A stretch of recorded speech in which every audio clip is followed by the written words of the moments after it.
Hello, अस्सलाम वालेकुम।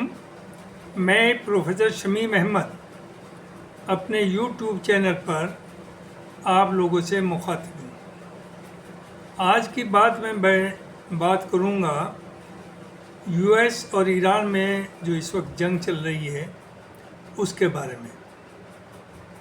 इसकी क्या वजूहात हैं, क्या एक्सपेक्टेड है इसका आउटकम और क्या किसका रोल है, इस बारे में बात होगी। देखिए, पहली बात तो ये कि ईरान जो है वो पूरे अरब्स उसके ख़िलाफ़ यूनाइटेड हैं। इजराइल और अमेरिका उसके ख़िलाफ़ है। उसकी वजह क्या है? उसकी दो वजह हैं कि सिर्फ ईरान ही 57 मुस्लिम मुल्क में ऐसा है जो कि गाज़ा में जो मैसेकर हुआ और अभी भी हो रहा है 2 साल से 2.5 साल से, उसके ऊपर बोला है। और उसने एक एक्सिस ऑफ रेजिस्टेंस बनाई जिसमें हिजबुल्लाह है, हुतीज़ हैं यमन में, हमास है, और उसने आवाज़ उठाई। हालांकि हम लोग शिया सुन्नी करते हैं, ये तीनों हुतीज़ भी शिया हैं, हिजबुल्लाह भी शिया है, ईरान भी शिया है, और हमास कौन है या गाज़ा में कौन है वो सुन्नी है। तो एक तो ये है कि अमेरिका और इजराइल इसे सबसे बड़ा थ्रेट समझती है ईरान को, कि उनके रास्ते में रोड़ा है जो उनका मकसद है ग्रेटर इजराइल का, और अमेरिका का मकसद है ऑयल और गैसेज के ऊपर कब्जा करना दूसरे मुल्कों की। अरब्स क्यों है नाराज़? अरब्स को ये ख़तरा है मेन, ये तो है ही है कि जो अमेरिका ने, इजराइल ने उन्हें समझा दिया कि ईरान आपको तबाह कर देगा। ईरान ना कभी एग्रेसर रहा है, ना उसने किसी की ज़मीन पर कब्जा किया। लेकिन असल चीज़ ये है कि अगर ईरान इसमें कामयाब हो जाता है और एक पावर अमर्ज होता है मिडिल ईस्ट में, तो चूँकि अरब कंट्रीज़ में सब बादशाहत हैं, डिक्टेटरशिप है, और वो अपने को इस्लामिक कंट्री ज़रूर कहते हैं, बट दे डोंट फॉलो इस्लाम। जो इस्लाम में इस तरह की मोनार्की का कोई कंसेप्ट नहीं, शेखडम का कोई कंसेप्ट नहीं है जिस तरह का अरब कंट्रीज़ में चल रहा है। दूसरी तरफ ईरान में आप देख लीजिए, जो उनका सुप्रीम लीडर पॉलिटिकल भी और रिलीजियस भी, उसका रहन सहन देखिए। किराए के घर में एक मामूली सी लोकेलिटी में रहते हैं, उनके प्रेसिडेंट्स को देखिए, उनके डिफेंस मिनिस्टर्स को देखिए, आम पब्लिक में जैसे आम आदमी है उसी तरह से घूम रहे हैं, फिर रहे हैं, काम कर रहे हैं। तो मिडिल ईस्ट में जो रूलर्स हैं उन्हें ये ख़तरा है कि अगर ईरान कामयाब होता है तो उसकी जो आइडियोलॉजी है, जो इस्लाम रियल सेंस में फॉलो कर रहा है, उसका असर उनके ऊपर पड़ेगा और वो डिस्टेबलाइज हो सकते हैं। तो मेन मकसद जो है इन अरब कंट्रीज़ का, उन्हें अपनी मोनार्की, अपने सिस्टम को बचाना है। उस बचाने में उन्हें थ्रेट जो लग रहा है वो ईरान का लग रहा है, और वो समझते हैं कि अमेरिका और इजराइल उन्हें प्रोटेक्ट करेगा। These are the two things. अब जो लेटेस्ट हुआ, एक MOU साइन हुआ, और ये हुआ कि 60 दिन में जो जो पॉइंट्स हैं उनके ऊपर डिस्कशन होगा और फाइनल डील होगी। लेकिन ये फ्रॉम द वेरी बिगनिंग लोगों का ये ख्याल था, और जो सही था, कि आप अमेरिका या इजराइल इनके ऊपर यकीन नहीं कर सकते। They are not trustworthy. ये इन्होंने हमेशा धोखा दिया है और कभी भी धोखा दे सकते हैं। दूसरी तरफ ये बताइए, जिसने इजराइल ने पेजर का यूज़ करके क्या क्या करके नसरुल्लाह और उनके जितने बड़े बड़े लीडर्स थे लेबनान में, उन्हें मार दिया। उसने प्रेसिडेंट ऑफ ईरान को मार दिया। उसने सुप्रीम लीडर, उनकी फैमिली और जाने उनके कितने 7 मिनिस्टर्स सब थे, उनका कत्ल कर दिया अमेरिका ने और उसने मिल करके। तो फिर ये एक्सपेक्ट करना कि वो अमेरिका के सामने बैठ कर के उनसे नेगोशिएट करेगा, कुछ सवाल ही नहीं होता। यही वजह है कि ईरान ने अब तक आमने सामने बैठ कर के डायरेक्ट बात नहीं करी। नो डाउट दुनिया की हर प्रॉब्लम का सॉल्यूशन डायलॉग से है, तो they were ready for the dialogues but with self respect, और वो किसी तरह का कंसेशन देने को तैयार नहीं थे। तो जहाँ तक ये MOU का मामला है, ये तो अंदाज़ा था कि कुछ ना कुछ होगा, लेकिन अच्छी तरह से ईरान तैयार था। वो जानता है कि जून 2025 में भी जब नेगोशिएशन चल रही थी, उसके चलते हुए ही अगली डेट भी तय हो गई थी बात करने की, वहाँ बम्बारमेंट इजराइल ने कर दिया था। यही अब हुआ है 28 फरवरी को। क्या अच्छी खासी बातें चल रही हैं, लेकिन इस बार इजराइल को ईरान को अंदाज़ा था कि एनीथिंग में हैप्पी, और हमेशा उन्होंने यूज़ किया कि दे आर नॉट ट्रस्टवर्दी, उन पर यकीन नहीं किया जा सकता, लिहाजा वो तैयार थे। 28 को उनके सब लीडर्स, सुप्रीम लीडर, उनके ख़ानदान के लोगों को और मिनिस्टर को मार दिया, लेकिन they did not take even 2 hours to respond, और उन्होंने रेस्पॉन्ड किया। काफ़ी दिन ये दोनों तरफ से अटैक्स हुए। ईरान, नो डाउट ईरान का भी नुकसान हुआ, लेकिन ईरान ने दुनिया को दिखा दिया कि जो 500 या 1000 साल में कोई नहीं कर पाया, वो ईरान ने कर दिया। वो अपनी तरफ से किसी पर वार नहीं करता, लेकिन जब उसके ऊपर होता है तो वो certainly he is the right, और वो उसे रेस्पॉन्ड करता है। अब ये चल रहा था खुमानी साहब का फ्यूनरल का मामला, 4 तारीख से 9 तारीख तक था। एक दिन ट्रम्प ने यह भी कहा कि अभी हम, चूँकि उनका फ्यूनरल का मामला है, ये निमट जाए, उसके बाद हम बात करेंगे आर पार की। लेकिन उन्होंने उसकी इंतज़ार नहीं किया, और 7 तारीख को, 7 और 8 के बीच की, 7 और 8 जुलाई के बीच की रात में अमेरिका ने बहुत बड़ा अटैक किया उनके तकरीबन 80 या 100 ठिकानों के ऊपर ईरान का। ये क्यों हुआ? इसकी वजह आप सबको मालूम है कि हॉर्मुज का जो मामला है वो एक इंटरनेशनल है, और एक वो बहुत बड़ा हथियार है ईरान के हाथ में। अमेरिका ने ये सोचा कि ये तो उस फ्यूनरल में बिजी हैं, लिहाजा हम एक अल्टरनेट रूट से, that alternate root means Oman का जो पानी है उसमें से जहाज़ों को निकाल ले जाए, और अगर वो 5-7 दिन निकल जाते हैं तो ज़ाहिर है ईरान का एक जो राइट था, ईरान का जो रोकने का था, ईरान का जो सॉवरेनिटी थी उसके ऊपर, वो ख़त्म हो जाती। तो इन्होंने इस धोखे में रहे कि हम चुपचाप निकाल ले जाएंगे, और ये चूँकि खमनाई साहब के उसमें लगे हुए हैं आपके फ्यूनरल में, तो ये उधर ध्यान नहीं दें। लेकिन जैसे इन्होंने वहाँ से निकालने की कोशिश की, Iran was ready because Iran knew all these things. उन्होंने कहा भी कि हमारा ट्रिगर के ऊपर हाथ है, उन्होंने मिसाइल अटैक किया उनके ऊपर, और उसके फिर रिएक्शन में कहते हैं आपके ट्रम्प साहब कि चूँकि उन्होंने उन जहाज़ों के ऊपर, वो जो 3 जहाज़ थे मेनली, एक सऊदी का था, एक कतर का था, और एक मोस्ट प्रोबेबली UAE का था, कि हमने उस पर जो है ईरान ने अटैक किया, इसलिए हमने रेस्पॉन्ड किया है। अरे वो तो पहले ही लिखा हुआ था मेमोरेंडम ऑफ अंडरस्टैंडिंग में कि उसका पूरा जो भी जहाज़ जाएंगे with the permission of Iran जाएंगे, और ईरान ही उन्हें रास्ता बताएगा जिस रास्ते से निकलना है। लेकिन आपने तो ये धोखेबाजी करनी चाहिए कि ईरान वहाँ बिजी है और हम अपने जहाज़ इधर से निकाल ले जाएंगे। तो जो किया वो as in the light of MOU भी किया, और वो उनका राइट भी था। एनी हाउ 7 और 8 की रात में उन्होंने अटैक किया अमेरिका ने, उसका इमीडिएटली रेस्पॉन्ड मॉर्निंग में ईरान ने किया, और उसने बहरीन के ऊपर और आपके जो कुवैत के ऊपर ज़बरदस्त उन्होंने 110 या 100 साइट पे किया। इन्होंने भी 80 या 90 अटैक किए। उसके बाद यही था कि अब आगे क्या होगा।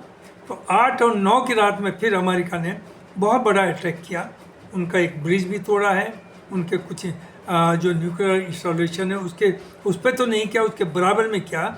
May be it is the warning कि हम ये कर सकते हैं। अगर न्यूक्लियर साइट के ऊपर होता है तो ये समझिए उसका जो रेडिएशन है पूरा अरब कंट्रीज़ को बर्बाद कर देगा। ईरान भी होगा बर्बाद, लेकिन पूरा अरब वर्ल्ड भी बर्बाद हो जाएगा। ये ध्यान में रखना चाहिए। उसे भी आज मॉर्निंग में बेहद ज़बरदस्त तरीके से ईरान ने रेस्पॉन्ड किया, और इस बार जॉर्डन को भी लिया, और सऊदी के ऊपर भी किया, कतर के ऊपर भी किया, सब के ऊपर, आपका बहरीन के ऊपर भी किया, और तकरीबन 110 या 105 साइट के ऊपर अटैक किया। मिसाइल, ज़बरदस्त मिसाइल जो उनके हैं लेटेस्ट, उन्हें यूज़ किया। उसके बाद दिन में फिर अगेन अमेरिका आज यानी 9 तारीख को फिर अटैक किया, और उसके बारे में इत्तला जो है कि आज शाम यानी आज 9 तारीख की थर्सडे का दिन है, शाम के वक्त ईरान ने उसे रेस्पॉन्ड किया। आज खामनेई साहब का आखिरी दिन था, उन्हें सपोर्ट कर दिया गया होगा, और अब ये सोचना कि ये वार किस तरफ जाएगी। देखिए, ईरान में 99% लोगों का ये है कि हमें अमेरिका से कोई समझौता नहीं करना है, और जो समझौता हो रहा था उसके भी वहाँ पब्लिक खिलाफ थी। तो कोई भी अगर कमज़ोर होता है वो एक वे आउट निकालता है। तो ईरान नोस, और वैसे भी अगर वो समझौता भी कर ले तो चूँकि इजराइल को और अमेरिका को पता है कि अरब्स के बस का तो कुछ है ही नहीं, एक जो ख़तरा फ्यूचर में हो सकता है वो ईरान हो सकता है। तो वो आज नहीं कल नहीं, उससे आगे साल में 2 साल में अगेन ईरान के ऊपर अटैक करेंगे। तो ईरान उन सब बातों को समझता है और ईरान तैयार है। दूसरी चीज़ जो मैं बार बार कहा, जो अल्लाह से डरता है, जो ईश्वर से डरता है, उसे दुनिया में कोई डरा नहीं सकता। और जब आदमी मरने के ऊपर, शहादत के ऊपर आ जाता है, तो एक आदमी 10 को मार करके खुद मरता है। तो इससे इस चीज़ को उन्हें अंदाज़ा नहीं था। आप ये देखिए, 7 और 8 की रात से बम्बार्डमेंट हो रहा है, लेकिन वो समझते थे लोग भाग जाएंगे, घरों में छुप जाएंगे, डर जाएंगे। खामनेई साहब के प्रोसेसन में, फ्यूनरल प्रोसेसन में लाखों लोग, बल्कि ये कहिए करोड़ों लोग सड़क के ऊपर रहे, आखिर तक रहे, चूँकि वो कहते हैं कि वी आर रेडी फॉर शहादत। और ज़ाहिर जब उनकी शहादत होगी तो उसका जवाब भी ज़बरदस्त जाएगा। तो यही मुझे कहना है। दूसरी चीज़, रिसेंटली जब डिफरेंट डिग्नेटरीज ने दुनिया भर की अराउंड 100 कहते हैं फ्यूनरल के में उसमें शामिल हुए लोग, ईरान जा कर के, सऊदी का भी आया, कतर से भी आए, इंडिया का भी गया, और बहुत से कंट्रीज़ के लोग आए। तो वहाँ सर्टेनली जो अलग अलग ग्रुप्स में अलग अलग कंट्रीज़ के जा रहे थे, जो उनकी पिछली करतूतें रही हैं उसी के बेसिस पे कुरान की आयतों को पढ़ा गया। और उसका मकसद ये नहीं था कि उन्हें जलील करना है, उन्हें डाउन, बल्कि उन्हें ये याद दिलाना है कि कुरान ये कहता है और आपने ऐसा किया, आपको ऐसा नहीं करना चाहिए। हालांकि इसे दूसरी तरह भी लिया गया कि घर पे कोई जब मेहमान आता है तो उसकी कमी या उसे पॉइंट आउट नहीं करना चाहिए, ये गलत है। बिल्कुल, ये भी एक वन ऑफ द पॉइंट है, और कुछ हद तक इसका भी वजन है, और सही है कि भाई क्या है, आपका कितना भी बड़ा दुश्मन हो, अगर आपके घर पर आया है और वो भी ऐसे मौके पर आया है तो उसकी बेइज्जती नहीं करनी चाहिए। लेकिन Iran is a Islamic country, they believe in Quran. Arabs जो है वो कुरान पर यकीन नहीं करते, वो झूठ बोलते हैं कि वो यकीन करते हैं। अगर यकीन करते तो जो गाज़ा में 2.5 साल से हो रहा है वो आवाज़ उठाते, आगे आते, उसमें आगे नहीं आए। और जो उनका जिस तरह का रहन सहन है कि एक एक bathroom millions and millions of dollars का है, वो इस्लाम इसकी इजाज़त नहीं देता। तो जहाँ तक अरब्स का है, अरब्स मजबूरी के तहत जब देखा अपर हैंड ईरान का है और अमेरिका भी अपने सोल्जर्स वहाँ से निकाल करके ले जा रहा है, अपना जो उनके हथियार थे उन्हें भी ईरान वहाँ इजराइल को सप्लाई ट्रांसफ़र कर रहा है, तो उन्हें ये अंदाज़ा हो गया कि अमेरिका उन्हें प्रोटेक्ट नहीं कर सकता, तो वो थोड़ा सॉफ्ट हो गए थे ईरान के लिए। लेकिन अगर आप ये सोचें कि they were with heart they were with Iran, ऐसा मेरे ख्याल से नहीं था। चाहे वो कतर, no doubt Qatar is one of the best state in Arab countries, जो कि एक बहुत हद तक एज कम्पेयर टू अदर्स दीन पर भी चलती है और कुरान को भी फॉलो करती है और रसूल को भी फॉलो करती है। वो उन्होंने फीफा जो उनके यहाँ हुआ था उसमें करके दिखाया भी कि दुनिया भर के प्रेशर पड़े कि कुछ दिन के लिए शराब खोल दीजिए, कुछ होटल्स में खोल दीजिए, वो नहीं माने, उन्होंने कहा no, Islam doesn't permit, will not do it. और उन्होंने जिस तरह से उसे ऑर्गेनाइज किया इस्लामिक तरीके से, उसमें उनकी दुनिया में एक पहचान बनी।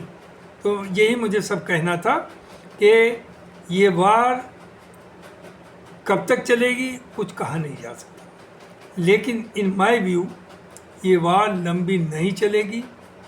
अमेरिका कैन नॉट अफोर्ड कि ये लंबी वार को चलाए। वहाँ इलेक्शन तो होने ही है, उनकी इकोनॉमी के ऊपर भी असर पड़ रहा है, ऑयल की प्राइसेस ऊपर जा रही हैं, और अगर इस वक्त कंप्लीट कंट्रोल ईरान का हॉर्मुज के ऊपर, और अगर जो अमेरिका दोबारा ब्लॉकेट करता है तो ईरान के ऊपर असर नहीं पड़ेगा, पूरी दुनिया के ऊपर असर पड़ेगा, और फिर वही चीज़ रिपीट होगी जो पहले हुई, जिसकी वजह से ये MOU साइन हुआ था। इसलिए हुआ था कि दुनिया के ऊपर जो ऑयल का प्रेशर है, प्राइसेस का प्रेशर है, वो कम से कम हो, ख़त्म। और नवंबर में जो इलेक्शन होना है ट्रम्प का, उसे सामने रख करके हुआ था। तो ये वो वे आउट, चूँकि ही इज़ द मोस्ट अनप्रिडिक्टेबल जिसे ट्रम्प कहते हैं, और सबसे बड़ा झूठा बेईमान जो दूसरों की प्रॉपर्टी के ऊपर नज़र रखने वाले। इन्होंने ज़िंदगी भर यही किया है, इन्होंने लाखों क्या करोड़ों लोगों को मारा है, कत्ल किया है। ऐसा क्या दुनिया में मुमकिन है कि आप दूसरे के मुल्क में आर्मी उतारें और वहाँ के प्रेसिडेंट को आप किडनैप करके ले जाएं? ये अमेरिका ने किया, और पूरी दुनिया के पावर्स के ऊपर लानत है कि किसी ने आवाज़ इनके खिलाफ नहीं उठाई। Iran is the only country जो इनजस्टिस कहीं भी दुनिया में होती है तो वो अपनी आवाज़ उठाता है। और खamenei साहब मरहूम है, लेकिन he is the ideal of the whole Muslim Islamic world. Ruler का नहीं है, अरब्स के रूलर कभी नहीं मानेंगे, लेकिन वहाँ की पब्लिक जो है, इवन इन पाकिस्तान का एक तरफ अलायंस, मिलिट्री अलायंस सऊदी से है, अमेरिका के गुड बुक्स में है, आपका चाइना से भी ताल्लुकात हैं, तो वो भी बहुत फ्री नहीं है। लेकिन फिर भी उन्होंने एक बहादुरी दिखाई कि उसके फ्यूनरल में खamenei साहब के पाकिस्तान का एक बहुत बड़ा डेलीगेशन वहाँ गया। उसमें वो अमेरिका ने जबकि दबाव दिया है सब अपने जानने वाले को, करीबी लोगों पे, कि वो वहाँ पार्टिसिपेट ना करें, लेकिन पाकिस्तान ने किया। तो यही कहना है कि ये वार मैं नहीं समझता कि बहुत लंबी चलेगी, चूँकि America can not afford. America test करता है बार बार ईरान की विल को, और ईरान इसलिए नहीं चाहता अब डील। ईरान ने कह दिया कि ना हम अब कोई डील करेंगे, ना कोई उनसे मीटिंग करेंगे, आर पार की जंग हम लड़ेंगे। जाहिर है वो कहता है हमने न्यूक्लियर नहीं होने देंगे। न्यूक्लियर तो वो पहले ही कह चुके थे कि हम नहीं होंगे, लेकिन अब याद रखिए वो था फतवा खamenei साहब का। खamenei साहब ख़त्म हो गए, उसके बाद वो फतवा ख़त्म हो गया, और अब जो वहाँ पब्लिक का प्रेशर है, जो बड़ी बड़ी ऑर्गेनाइजेशन का प्रेशर है, उन सब का ये है कि Iran should become atomic power.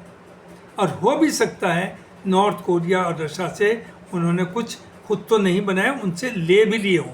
अगर नहीं भी लिए तो पूरी दुनिया के साइंटिस्ट का कहना है कि उन्हें सिर्फ जिस हद पर वो यूरेनियम को कर चुके हैं प्योरीफाई, उन्हें सिर्फ 10 दिन चाहिए एटम बम या न्यूक्लियर बम बनाने के लिए। वंस ईरान इज़, तो ये याद रखिए, ये तो सिर्फ कहते हैं, लेकिन that will become the truth कि इजराइल को सबसे पहले दुनिया के नक्शे से ख़त्म किया जाएगा। मैं भी इसके ख़िलाफ़ था कि ऐसी बात कहना, एक कंट्री है उससे समझौता ही रखना चाहिए, उसे ख़त्म करने की बात कभी नहीं करनी चाहिए। लेकिन जिस तरह से इजराइल बिहेव कर रहा है, यानी दूसरे कंट्रीज़ के प्रेसिडेंट को वो मरवा दे, वो पेजर का यूज़ करके वहाँ की पूरी लीडरशिप को मरवा दे, वो 5-6 लाख लोगों को गाज़ा में मरवा दे, वो लेबनान के अंदर अटैक करके इनोसेंट लोगों को हज़ारों को मरवा दे, बिल्डिंग तबाह कर दे, तो उस ऐसे कंट्री को सर्वाइव या एग्जिस्ट करने का कोई दुनिया में राइट नहीं। लेकिन अफसोस एक और मैं यह कहना चाहूँगा कि इंडिया में जो हमारे सो का सुन्नी उल्मा है, किसी की आवाज़ नहीं उठ रही है। कोई नहीं बोलने को तैयार कि अरब्स का रोल क्या है, ईरान का रोल क्या है एज फार इस्लाम और सेल्फ डिफेंस इज कंसर्न। क्योंकि ये सब जो हैं अरब कंट्रीज के पैसे पर जिंदा है। तो ये झूठ बोलते हैं कि they are the follower of Islam, prophet सल्लल्लाहु अलैहि वसल्लम इनका आइडियल है। ऐसा नहीं है। अगर होता तो सारी दुनिया में सबसे बड़ा मज़हब इंसानियत है, और उस इंसानियत को सामने रख करके ये गाज़ा के लिए बोलते, गाज़ा के लिए सड़कों पर आते और कुछ आगे बढ़ते। लेकिन ये ग़ुलाम हैं अरब्स के, क्योंकि वहाँ से पैसा लेते हैं। इनका भी कोई दीन नहीं है, एक्सेप्ट 2-3% उलमा अच्छे होंगे जो ईमानदारी के साथ हिम्मत करके बोलते हैं। बाय एंड लार्ज देवबंद जिसके फॉलोअर्स पूरी दुनिया में वो देवबंदी कहलाते हैं। बरेलवी जो दूसरा सेक्टर वो बरेलवी कहलाते हैं। देवबंद की या बरेली की तरफ से कोई बड़ी आवाज़ नहीं आ रही जो कि आनी चाहिए थी इन support of Iran and against the attitude of the Arab. Thank you very much.